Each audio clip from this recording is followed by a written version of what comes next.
Panoorin natin to si tatay. Ang galing niyang maggaya ng boses. Miski si tatay Digong nakuha niya ang boses. Tsaka mga ibang mga sikat na artista noon katulad nila The King, Era. Panoorin natin to. Kung ka mapapaisip ng masama, abay ang tinutukoy ko ay ang aking dila. Iba't iba boses ay gagayahin ko, may boses artista at boses politiko. Tingnan mo ang lakad ko, lakad Fred Panopio, ayan o. Oh, ayan o. Pakinggan mo ang boses ko, boses Fernando po. Magandang araw sa inyong lahat, mga kasama. Sama-sama, tulong-tulong sa pagpapanday ng bagong umaga. Judge Valderrama, baka nakalimutan mo na ako ang tunay na probinsyano at ako rin ang tunay na batang Quiapo, hindi si Coco Martin. Judge, kapag puno ng salop, dapat na kitang kalusin. Eto naman si Erap, pakinggan po natin. Erap, pasok mo. Maraming salamat sa iyong lahat. Alam niyo ba kung bakit ako tinawag na Erap?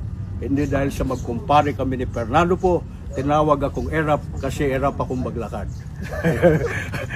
Ayan, thank you, maraming salamat. Inanyayahan ko po kayo, pumasyal kayo rito sa lungsod ng Cotabato. Makikita nyo ang iba't ibang sining at pagmamahal ng bawat Cotabato. Grabe, kuwang-kuwa niya talaga. At boses naman ni Tatay Digong. Yun o, sabihin ko sa iyo, there's so much trouble in this country. Ang Huwag lupet. mong subukan, masisira ang buhay mo. Nagalit ako kay Prede, kasi si Prede noon tumakbo Senado. Si Prede gumawa ng kanta, Bulag, Pipi at Bingi.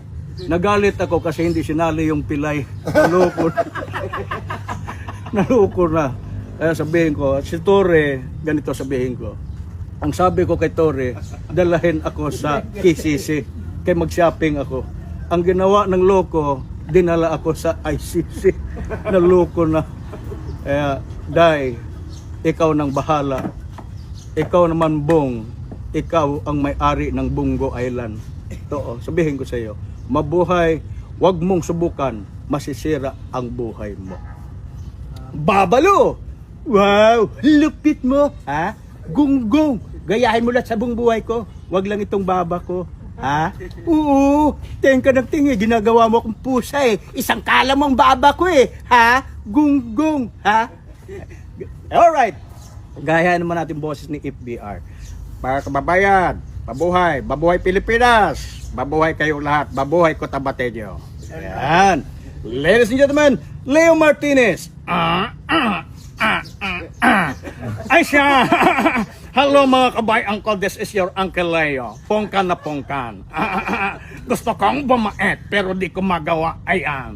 Panatang makabayan, iniibig ko ang bilyaran. Hinawakan ko ang tako, tinira ko ang bulamano, tirinet, last bullseye pocket. Ay siya! Magandang araw sa inyong lahat. Ay siya, ipinagmamalaki namin gayon ang aming mahal na lungsod, ang lungsod ng Cotabato. Dahil bukod na sa maganda na, pinapaganda na at pagagandahin pa. Welcome kayo din eh. Hindi na tayo din sa Batangas, are na tayo sa Cotabato. Alright. Romy Diaz. Siyang tunay! Mga bebe! Halina kayo! Tirahin nyo na! Baka tirahin pa ng iba! Mabuhay kayo, Yorme!